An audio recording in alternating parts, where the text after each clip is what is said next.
The seas around Denmark used to be full of seagrass meadows. These meadows were crucial spawning grounds and sheltered young fish.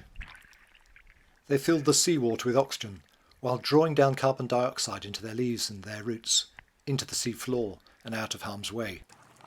Every square metre of meadow can absorb 2 kilos of carbon dioxide every year, absorbing our pollution. But a century of pollution, human sewage, farm fertiliser running off, has killed off over 90% of Denmark's seagrass meadows. Now though, sewage gets treated, and so water quality is improving. Seagrass can survive again in many of the places they've been lost from, and given another 100 years, they may return naturally. But scientists think that this return can and should be speeded up. Scientists have found out how to replant shoots and how to establish new meadows. Planting in the right place, in the right pattern, can kickstart meadow growth.